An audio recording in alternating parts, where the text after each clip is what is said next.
Hey guys, Isaac Wilkins here, owner of Relentless Strength Training and BeyondTheBarbell.com.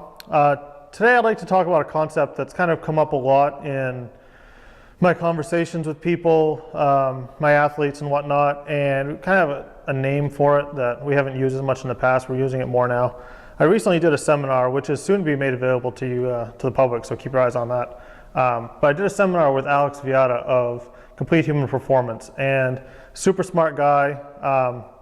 We had a great time here at my facility, and we kind of went over our different training philosophies and how we work with different athletes to create, hybrid athletes, guys that are big, strong, fast in the short distance, as well as having endurance to do long distance stuff.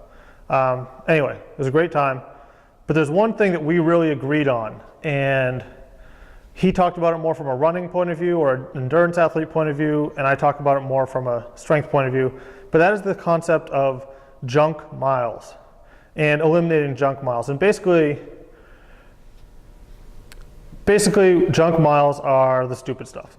Like you see people all the time, average, running athletes or average lifting guys who go in and they say they're going to run 5 miles that day. So they do, they run 5 miles. And then you ask them, well, what are you gonna do tomorrow? No, I'm gonna run 5 miles. All right, well, what about the day after that? Yeah, probably gonna run 5 miles. Okay, well, what's the speed? Well, it's gonna be, let's say 40 minutes. Well, what about the day after that? Yeah, it'll be about 40 minutes. You see where I'm getting with that? This is the same type of guy that says he wants to gain 20 or 30 pounds of muscle mass, but comes into the gym and benches 225 for 3 sets of 10. And then the next day he comes in, or the next time he trains, he comes in and he benches 225 for 3 sets of 10. And now you fast forward 5 years, and this guy's still benching the same amount of weight, and he still looks exactly the same. But you ask him his goals, and his goals are to still gain that 20, 30 pounds of muscle. Now obviously that's not working because it's stupid.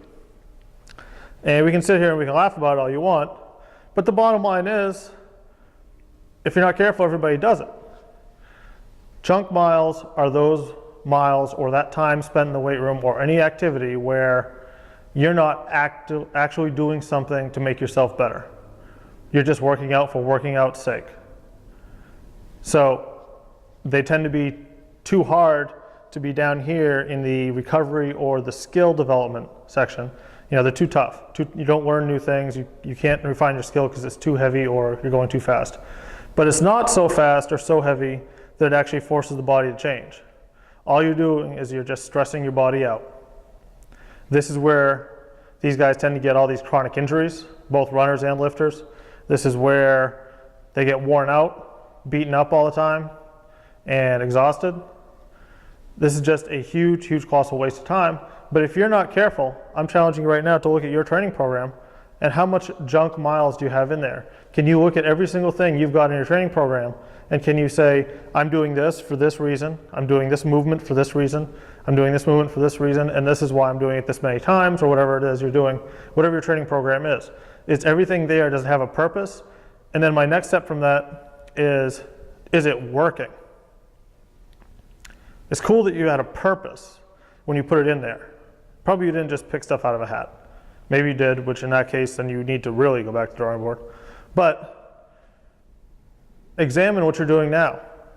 If you have exercises in there with the purpose of making your pecs bigger because you want to look better on the beach, are your pecs getting bigger? You've been doing these things now for 3 months. Is this improvement?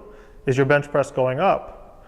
Are you wearing tighter or buying bigger shirts? Is something improving? And if it's not improving, then you need to sit down, you need to take a careful look and think about doing something different. In your endurance training, are you just going out and running 5 miles for the sake of running 5 miles? A pretty hard 5 miles, but not an exhaustive 5 miles. Are your times going down? Or are your times the same? If your times are the same, then you're not forcing your body to change anymore. Yeah, it may feel hard when you do it. I agree, it may feel hard. But that doesn't mean that it's actually causing the effect that you want. So, my challenge to you, what we do here at Relentless, is we cut through the junk miles. We get rid of it. If it doesn't have a purpose, it's not important because we can find things that have purposes to fill that space. You've only got so much recovery. We're going to use all that you have. Every ounce of it we're going to use, and we're going to use it with productive space. If you're being unproductive in your training, then you're wasting your time and you're probably just injuring yourself. That's just dumb. So, more great info I've got for you. If you click down below, hit subscribe, send you some more stuff. Talk to you later.